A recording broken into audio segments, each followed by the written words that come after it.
Hi, I'm Tim, welcome to Watchbox, and thanks for logging on. If you love this watch, email me at tmosso@thewatchbox.com. It's in the description below, the direct service email line from you to me and my crew with your questions about purchasing this or any watch you see here on Watchbox Reviews.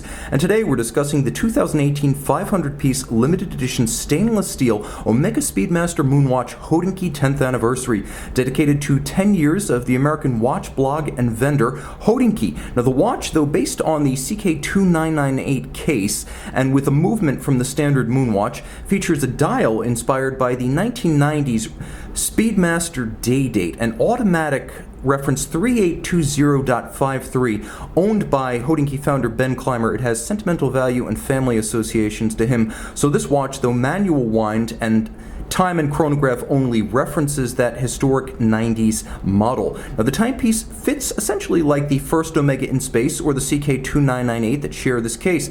The case size is 39.7 millimeters, and as you can see, it is the no guard, squared off, minimally beveled profile associated with early versions of the late 50s and early 1960s Speedmasters. Now the timepiece, as you can see, I'm not going to throw it on my wrist just yet, but let's do a little bit of a case measurement. 47 millimeters from lug to lug with 19 millimeter spacing between the lugs, so you get a sense of the sizing of the watch. In terms of thickness, 14.3 millimeters. I'm going to zoom out real quick and we'll throw the watch on the wrist and you can get a better sense of how it fits on my 16 centimeter circumference wrist, and you can see it is smaller than a standard Moonwatch. It doesn't wear thinner by any means, but it does have a more compact dimension, especially since this one is on a strap, rarely seen with this model, rather than a bracelet of any kind. Now the timepiece, as you will note, features a strap that is generally seen on automatic Speedmaster references. There's a lovely little sort of diamond pattern that recurs in rows over the center, and there are splines that rise up on the side to give it a bit more definition. Thick, it's never going to tear. There's a lot of rubber here, and you can see that the profile at the end conforms to the arc of the case, so what you wind up with is a very integrated look, more so than when it's on the Hodinkee leather strap, which leaves a gap between strap and case. You can see that little shock of yellow that actually works well with the colors of the dial, and then appreciate the fact that the Omega strap is nicely made, thickly cut, and then of course equipped with a exemplary folding clasp. All of high polish, you can see it's twin trigger release, so it can't pop open, and then there's a minderless system where you clip it underneath the clasp body, so once it's sized down, it's very clean on the wrist with no excess length or strap minders visible.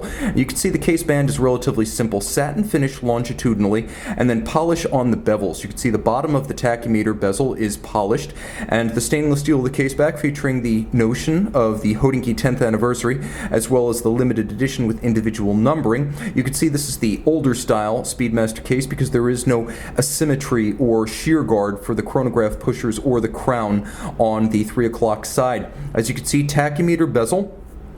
And on the dial, what appears to be a gray base is actually a very dark slate blue. That's the base of the dial. It sits underneath a sapphire, so though a standard Moonwatch has a Hesalite thermoplastic, this one was equipped with a sapphire that's better for earthbound use because it's more scratch resistant.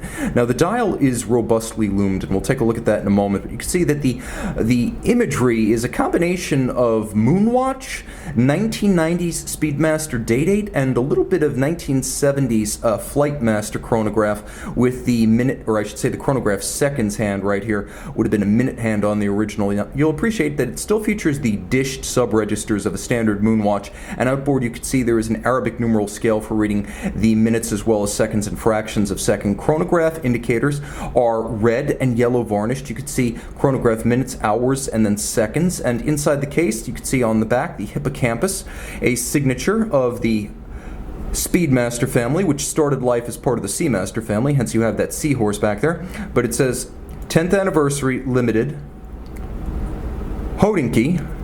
Makes note of the fact that this is the CK2998 case, you can see right there, and then you have the individual numbering, and it's a Moonwatch caliber 1861, based on the Lamagna 1873 Bausch, flown many times, even walked in space, and still flown and walked in space to this day with NASA. 18 joules manual wind, 48-hour power reserve, 21,600 vibration per hour beat rate, a tank-tough cam lateral clutch chronograph system, but because of the quality of Omega and Lamagna's manufacturing today, it still features lateral clutch jump, but it features column wheel crispness in spite of the cam. Have a listen. It's truly a mechanical marvel in that the pusher feels as good as it does. Although a sports watch, it's not a profoundly aquatic sports watch with a 50-meter water resistance.